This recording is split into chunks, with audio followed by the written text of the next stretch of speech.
to this program, you already know that. That Christianity was actually merged with the religion of the worship of the sun into what is now known as the Vatican. The lowest degree of initiation was known as the sacrament and could be administered to anyone, theoretically, who could be relied upon to keep a secret and who would eventually develop into a regular and devout worshiper. This degree was called that of the crow, and it symbolized, according to present-day Mithraeus, the death of the new member, from which he would arise reborn as a new man, and today the crow is known as the phoenix. This death, or symbolic death, spelt the end of his life as an unbeliever, and canceled his allegiance to former and unaccepted beliefs. The use of the word crow probably derives from the ancient Persian practice of exposing their dead to be eaten by carrion birds, which is still carried on by the Parsi community in India, who follow parts of ancient Iranian religion as supposedly taught by Zoroaster. But if the crow symbolized death, it was also the delegate privileged to take over the human body after death. Of course, this meant that in a sense it was superior to humanity. Thus it was that the members of the cult was superior to the ordinary run of mortals.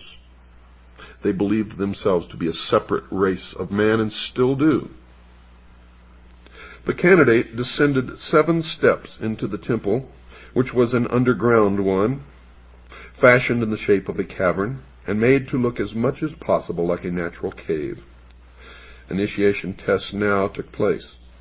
The newcomer was pursued by wild beasts, priests in animal skins, demons, and all sorts of terrors. He had to fast for 3 days. In this debilitated, altered, and plastic state, he was given a lecture by a priest on the responsibilities which were now his. Among these were the necessity to call brother only those who had been initiated. In the words of a Freemason today, whose son I happen to know, "If you are not one of us, you are nothing." Those words were spoken to his son when he asked his father why the Freemasons that he knew and his father were persecuting a local businessman and trying to drive him out of business. Now bear in mind that his son was not a Freemason. Let me say those words again for you folks. Quote, "If you are not one of us, you are nothing," unquote. All family ties were severed. Nothing mattered except doing one's job well and carrying out the worship of Mithra. The final ceremony took place amid the clash of cymbals, the beating of drums, and the unveiling of a statue of Mithra himself.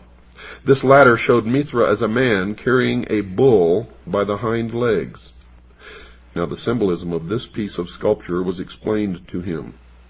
The bull, in addition to symbolizing fecundity, was representative of animal passion, and it was also the house in which the sun dwelt in the first 2,000 years of the religion. It was through invocations to Mithra that mankind first discovered how to overcome this force and how to discipline himself. Therefore, the secret of religion was partly that the worshipper must restrain himself physically in order to attain power over himself and over others. And this is the mystery of the Sphinx that man has been trying to decipher since man discovered the Sphinx in the modern world. It is simply this, that man is nothing but an animal with a brain, with an intellect. It is to remind us, folks, it is to tell us that no matter what you think or how high you get, you are still nothing but an animal with an intellect. Period. This graphic teaching of the diversion of sexual power into psychic channels shows that the Mithraists followed in essence the pattern of all mystery schools which believed in the production of power through discipline. In this they are clearly distinguished from the more primitive and less important orgiastic schools which merely practiced indiscriminate indulgence, mass immorality, and so on. The neophyte in this initiation then drank a little wine from the symbol to show that he realized that the symbol is the means whereby ritual ecstasy comes, which puts him in touch with the higher powers. Now, 2 long lines of initiates knelt on either side of the low stone benches which traversed the crypt. Remember, George Bush was initiated in the crypt, or the tomb, at Yale University, into what is known as the Skull and Bones, the Russell Trust, the Brotherhood of Death. Now, remember, 2 lines of initiates knelt on either side of the low stone benches which traversed the crypt, and as the new member, accompanied by the priest who were initiated him, walked along the central aisle for the eating of the bread, a number of pieces of dried bread were placed on a drum, similar to those which were being softly beaten by one of the priests. The candidate ate one morsel, signifying that he accepted Mithra as the source of his food. This bread, according to their beliefs, had been exposed to the rays of the sun to absorb some of its quality, and thus the worshipper was partaking of the nature of the sun itself in this ritual observance. But it goes deeper than that, folks, because the sun is what enables all life to exist on this planet, being that the planet is at the perfect balance where it is neither too hot nor too cold, and that the planet is tilted upon its axis, creating the seasons which enable food to be grown in the more northern latitudes than if the Earth was stable on an axis where only one portion of the globe always was in direct alignment with the sun. Then it would be too hot at the equator. There would be one narrow band in the northern and southern hemisphere where crops could be grown, and it would be too cold in the northern and southern hemispheres. So this ritual observance has scientific fact behind it, in that the bread indeed did come from the sun.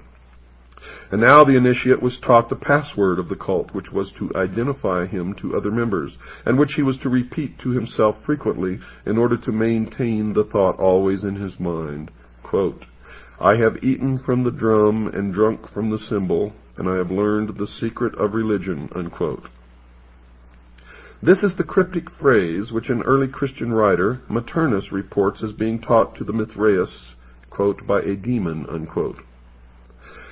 The second degree of initiation was called the secret, and during this the candidate was brought to a state of ecstasy, in which he was somehow made to believe that he had seen the statue of the god actually endowed with life.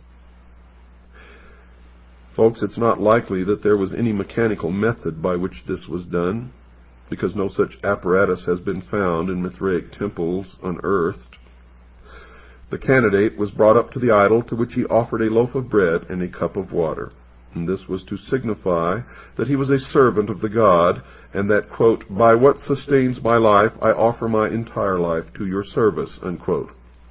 The grade of soldier may show that the military arts were responsible for a good deal of the power of Mithra worship in ancient Persia.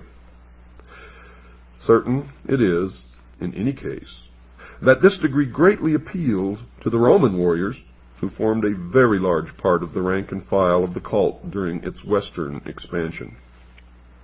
A sign similar to a cross, signifying the sun, was made on the forehead of the initiate, who was thus marked as owned by the deity. A crown was placed before him, hanging from the point of a sword. This he took and placed it aside with the words, "Mithra alone is my crown." And this, folks, this takes place in every mystery that there have ever been. Remember when Christ went into the desert for 40 days and 40 nights and was tempted by Satan?